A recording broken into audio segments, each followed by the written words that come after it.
امام کی خدمت میں کئی لوگ کئی جگہ ملاقاتیں ہیں، امام سے تشرف بھی ہے، امام سے بہت سارے واقعات انسان بار بار بھی پڑھتا رہتا ہے، ریپیٹ بھی کرتا رہتا ہے۔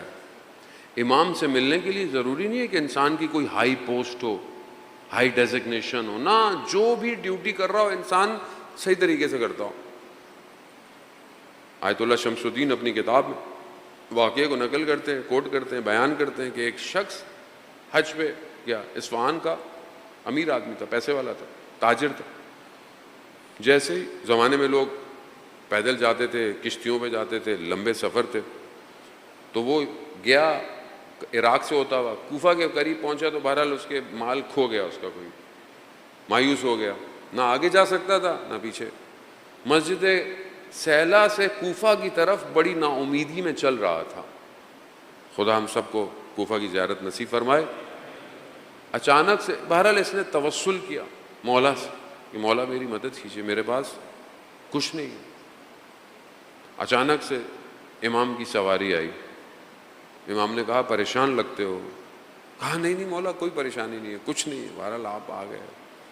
کہا نہیں پریشان لگتے ہو؟ کہا مولا وہ مال کھو گیا ہے حج پہ۔ امام نے آواز دی، حالو، ایک شخص کا نام لیا، اچانک سے گھوڑا سوار نمودار ہوا۔ امام نے کہا اس کو حج پہ لے گئے، اس کا مال کھو گیا، اس کو واپس لاؤ۔ امام چلے گئے۔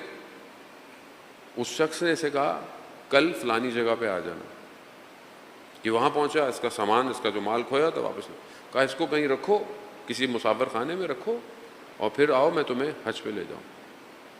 بلایا، سواری بھی سوار کرایا، گھوڑا تیزی سے پہنچا دیا۔ کہا حج کر لو، سب کر لو، لوگ پوچھیں تم کیسے آ گئے مت بتانا، بولا میں کسی اور راستے سے آیا تھا جہاں جلدی پہنچ گیا، حج مکمل ہو جائے واپس لے جاؤں گا۔ اس نے حج کی، واپس آیا۔ اس نے ڈرتے ڈرتے اس سے پوچھا تم وہی ہو جو اصفہان کے بازار میں ریڑھی چلاتا ہے، لوگوں کا مال لے کر آتا ہے؟ ڈرتے ڈرتے پوچھا۔ کہاں میں وہی ہوں۔ کہا مگر خبردار جب تک میں زندہ ہوں کسی کو بتانا نہیں، اور جب مجھ سے ملنا بھی تو ویسے ہی ملنا جیسے پہلے ملتے تھے۔ خیر یہ کیا، چھوڑ گیا، لوگ ملنے آئے، حج کی مبارکباد دینے آئے، سب چلے گئے، یہ بھی ہے، کھڑا ہونے لگا، اس نے اشارہ کیا کھڑے نہیں ہونا، بیٹھے رہو بیٹھے رہو۔ کہا میں یہ کچھ پیسے ہیں، کچھ دن بعد دو لوگ آئیں گے، میرا انتقال ہو جائے گا، ان پیسوں سے مجھے غسل کفن دے دینا۔ وہی ہوا تھوڑے دن۔ ابھی بھی وہ شخص اصفہان کے تخت فولاد قبرستان میں دفن ہے۔ ان کو کہتے ہیں رجال الغیب۔ یہ وہ لوگ ہیں جو امام کے ساتھ ہوتے ہیں لیکن عام لوگ ہوتے ہیں، عام زندگی گزارتے ہیں، اپنے عمل میں خالص ہوتے ہیں، نیک ہوتے ہیں۔ یہ جو انسان سوچے کہ نہیں نہیں میں کہیں بہت جگہ بیٹھوں گا، بہت بڑا مولوی بنوں گا، مجتہد بنوں گا، فلانا بنوں گا، امام کا کام ہوں گا، ایسا جو آپ کا کام ہے اگر آپ صحیح کرتے ہیں۔ تہران میں تولائیاں سینے والا شخص ہر ہفتے امام کی زیارت کرتا تھا، ہر ہفتے تڑپ اضطراب ہے۔ اگر میں چاہتا ہوں کہ امام مجھے شامل کریں تو میں آج سے ایسی زندگی گزاروں جیسے امام چاہتے ہیں، ابھی سے یہاں سے اٹھوں، اپنی گفتگو، اپنی کردار، اپنا اٹھنا بیٹھنا، اپنا کام، اپنی پڑھائی، والدین کا احترام، محلے کا احترام، ہمسایوں کا خیال، سب کچھ ایسے کروں جیسے امام چاہتے ہیں۔ یا تو میرا عقیدہ نہ ہو کہ امام مجھے دیکھ رہے ہیں، یا تو عقیدہ نہ ہو، امام کی خدمت میں اعمال پہنچتے ہیں۔ معرفت یہی ہے، معرفت کوئی بہت موٹی چوڑی کتاب نہیں ہے، لفظ ایسے نہیں ہے کہ انسان گھبرائے کہ میں کیا کروں گا۔ تفکر، فکر، یہ جو معاشرہ پریشر ڈال رہا ہے اس کو کاٹے، یہ جو برائیاں ہیں اس کو کم کرے، روکے، عبادت، اور انسان بہرحال خدا کی طرف بڑھنے کے لیے اپنے آپ کو کسی مینٹور کے پیچھے، رول ماڈل کے پیچھے آگے چلے۔ عزیزان محترم، بہرحال وقت تیزی سے اپنے آخری ساعتوں کی طرف بڑھ گیا۔ امام کا ساتھ دینا، جس نے امام کا ساتھ دیا خدا نے اس کے مرتبے کو بلند کر دیا۔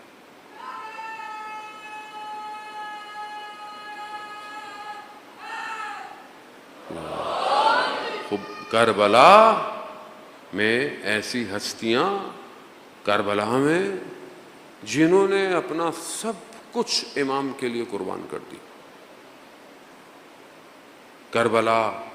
کربلا می ماند اگر زینب نہ بود، کربلا میں رہ جاتی اگر جناب زینب نہ ہوتی۔ کیسا ساتھ دیا، کیسے خطبے پڑھے، دشمن کی سازشوں کو انہی کے محلوں میں برباد کر دیا۔ کیا تھا؟ سب کچھ امام کے لیے۔ امام بھائی ہے، یقیناً بھائی ہے، لیکن امام ہے۔ مدینہ چھوڑنے لگے امام حسین۔ بہن نے پوچھا بھیا کہاں کی تیاری ہے؟ ہاں بھیا، بہن مدینہ چھوڑ آؤ۔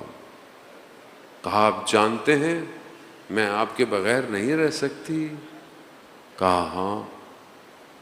کہا مگر اپنے شوہر سے اجازت لیں، عبداللہ سے، امام ہیں جانتے ہیں۔ جناب عبداللہ مریض ہیں، جناب عبداللہ کی خدمت میں جانتی ہے، آنکھیں بند کری ہیں، مریضی کی حالت ہے، بی بی کی آنکھوں سے آنسو ٹپکتے ہیں اور ان کی پیشانی مبارک پہ گرتے ہیں، آنکھ کھلتی ہے۔ کہا شہزادی آنکھوں میں آنسو؟ کہاں عبداللہ، بھائی مدینہ چھوڑ رہے ہیں۔ تو پھر آپ جانتے ہیں نا میں بھائی کے بغیر رہ نہیں سکتی۔ کہا ہاں ہاں بالکل، جائیں آپ کو کون روک سکتا۔ کہا مگر یہ میرے 2 فرزند بھی لے جائیں، جب ضرورت پڑے تو امام پر قربان کر دیجئے گا۔ سوار ہوئی، سواریاں ہوتی ہیں، تیاری ہوتی ہے، کس شان و شوکت سے جناب زینب کو سوار کیا جاتا ہے۔